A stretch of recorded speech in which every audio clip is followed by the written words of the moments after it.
இந்த உலகத்தில் நம்ம உயிர் வாழணும்னா முக்கியமான 2 விஷயம் தேவை. ஒன்று சாப்பாடு, இன்னொன்று தண்ணி. இந்த 2 விஷயம் இருந்தால் மட்டும்தான் நம்மளால் உயிர் வாழ முடியும். நாளுக்கு நாள் நம்மளுக்கு தண்ணியோட அருமை தெரிஞ்சும் அதை வீணாக்கிட்டு தான் இருக்குமே தவிர அதை சேமிக்கிறதுக்கான ஒரு ஸ்டெப்பும் பண்ணுறதில்ல. நம்மளும் சரி, நம்மளுடைய கவர்மெண்ட்டும் சரி. பைக்குக்கு பெட்ரோல் எந்த அளவுக்கு முக்கியமோ அதே அளவுக்கு தண்ணியும் நமக்கு முக்கியம்.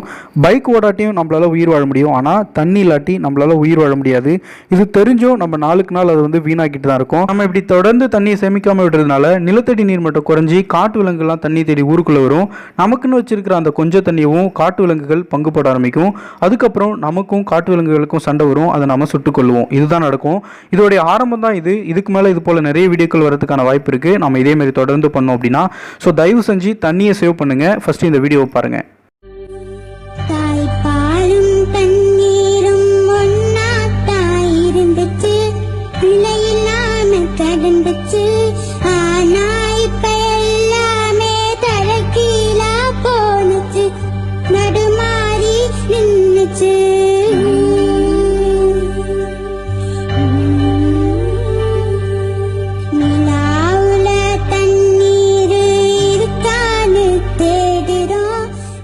இந்த வீடியோவில் ஒரு யானையும் அதோடைய குட்டியும் காட்டில் தண்ணி இல்லைன்றதுனால தண்ணியை தேடி ஊருக்குள்ளே வந்திருக்கு.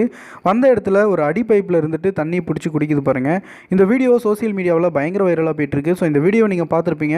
இந்த வீடியோ பார்த்துட்டு உங்களுடைய கருத்து என்ன அப்படின்றத கமெண்ட்டில் தெரிவிங்க. இதே போல் செம்ம இன்ட்ரெஸ்டிங்கான சூப்பரான வீடியோக்கள்லாம் உங்களுக்காகவே காத்துட்டு இருக்கு. ஸோ மறக்காம சேனலை சப்ஸ்கிரைப் பண்ணிக்கோங்க. அண்ட் இம்பார்ட்டண்டாக பக்கத்தில் இருக்கிற பெல் சிம்பிளை கிளிக் பண்ணி எனபிள் பண்ணிக்கோங்க.